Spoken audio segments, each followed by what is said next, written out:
अस्सलाम वालेकुम। एसईओ की सीरीज़ में खुशामदीद। आज हम देखेंगे कैसे अपनी वेबसाइट के अंदर मेन्यूज़ को क्रिएट करते हैं और एसईओ की नज़र में वेबसाइट के जो भी मेन्यूज़ होते हैं ये कितनी इंपॉर्टेंस रखते हैं और क्या ये रैंकिंग फैक्टर होते हैं। तमाम चीज़ें हम इस वीडियो में देखेंगे। वीडियो पसंद आए तो लाइक कीजिएगा, चैनल पर नहीं हो तो सब्सक्राइब ज़रूर कर लीजिएगा।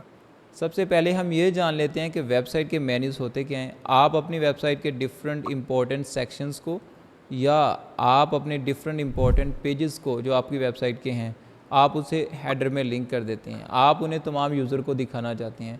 सो वो तमाम अमल जो आप ऊपर लिंक करते हैं या किसी भी वेबसाइट में आप टॉप पर उसके मेन्यूज़ देख रहे होते हैं, ये बेसिकली नेविगेशंस मेन्यू भी कहते हैं इसे, और आम तौर पर आम ज़ुबान में इन्हें हम मेन्यूज़ कहते हैं।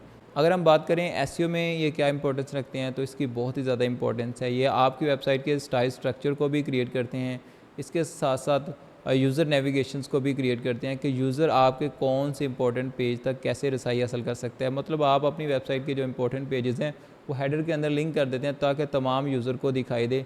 और इसके अगर हम रियल टाइम में इसकी एग्जांपल लें तो जब आप किसी होटल के अंदर जाते हैं तो आपको एक मेन्यूज़ दिया जाता है। सो मेन्यूज़ के अंदर आपको ये मालूम हो जाता है कि आप इस होटल में कौन कौन सी डिशेस पाएंगे, कौन कौन सी डिशेस आपको मिल सकती हैं।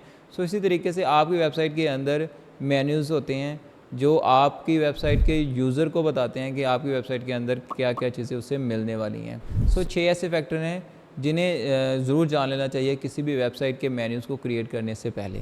अगर हम वेबसाइट के मेन्यूज़ की एसईओ के लिहाज से इंपॉर्टेंट फैक्टर की बात करें तो सबसे पहले आता है यूज़र एक्सपीरियंस।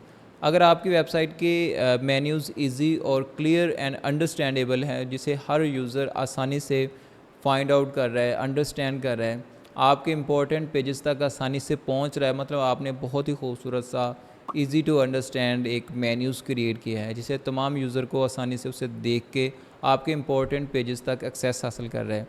सो अच्छा यूज़र एक्सपीरियंस भी आपकी वेबसाइट के लिए एक पॉजिटिव रैंकिंग सिग्नल होता है।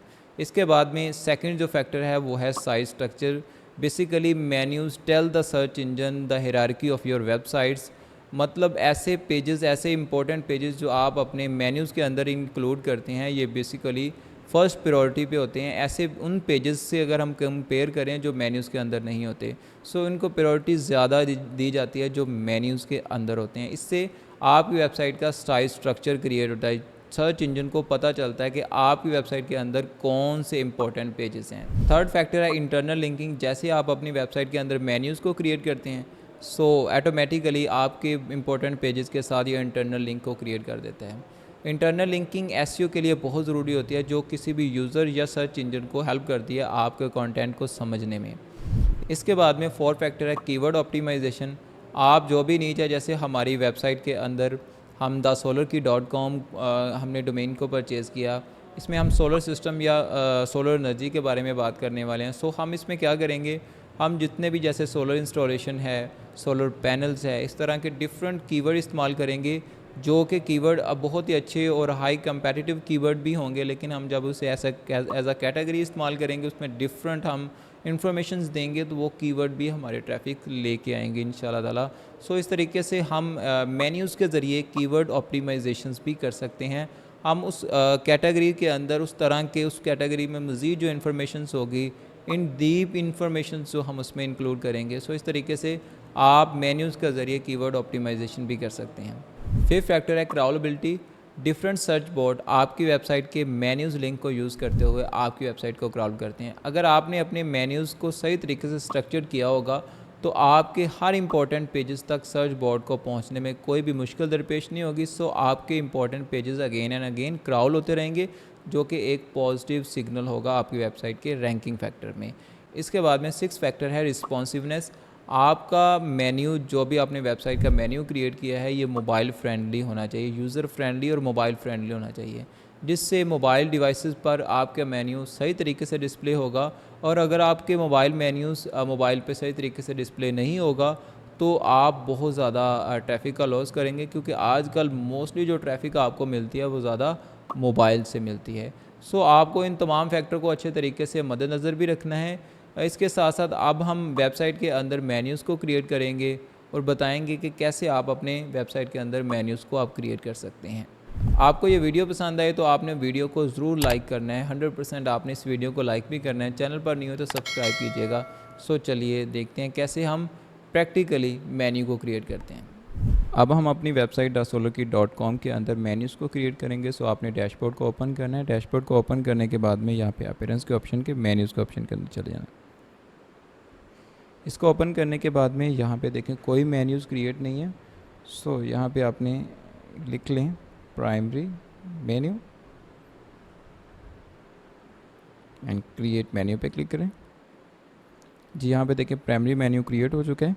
अब यहाँ पे कोई भी पेजेस होता तो हम इसमें इंक्लूड कर सकते थे, लाइक आप कॉन्टैक्ट अस का पेज है, अबाउट अस का पेज आप बनाते हैं तो हम बनाएंगे, लेकिन अभी हम एज एग्ज़ाम्पल हम एक दो पेजेस बना लेते हैं।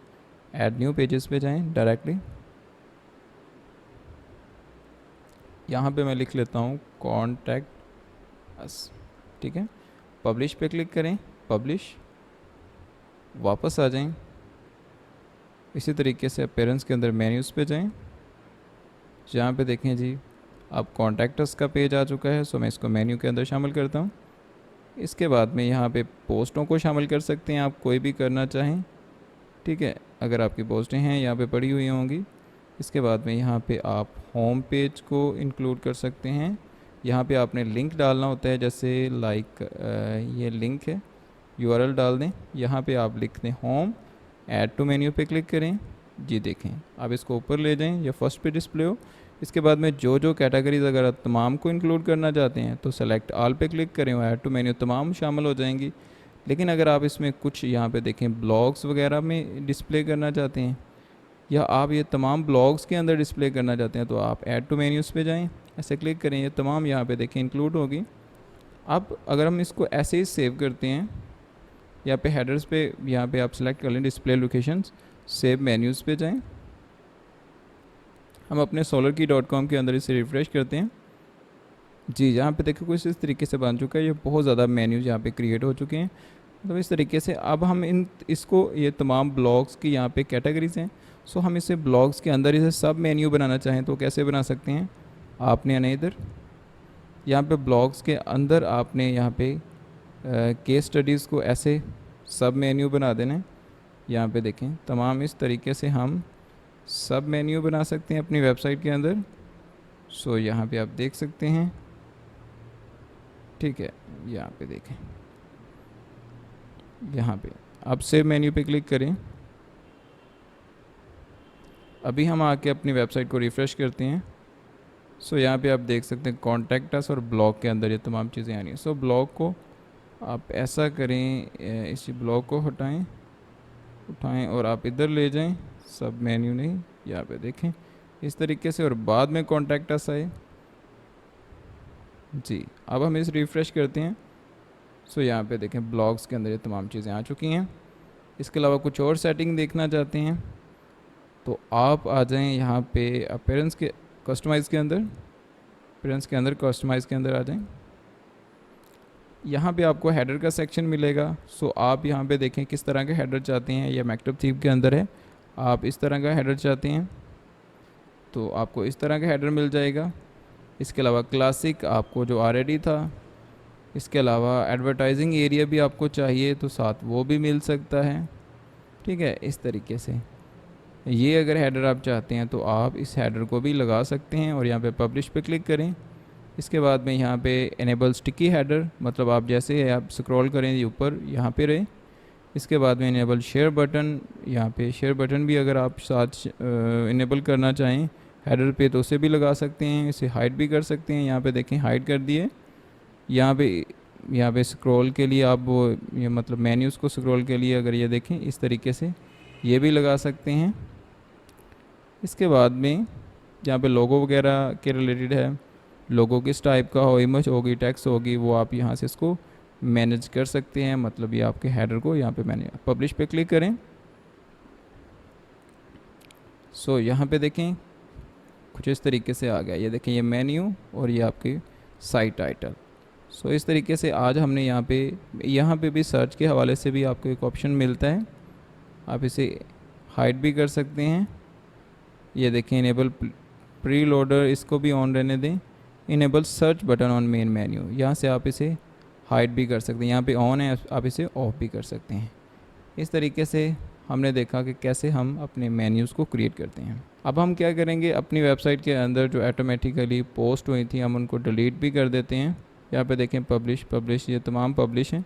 सो मैं तमाम को सिलेक्ट करता हूँ। इसके बाद में यहाँ पे मूव टू बिन करता हूँ। ये देखें बिन में चली गई हैं। यहाँ पे क्लिक करें, यहाँ पे डिलीट परमानेंटली पे क्लिक करें।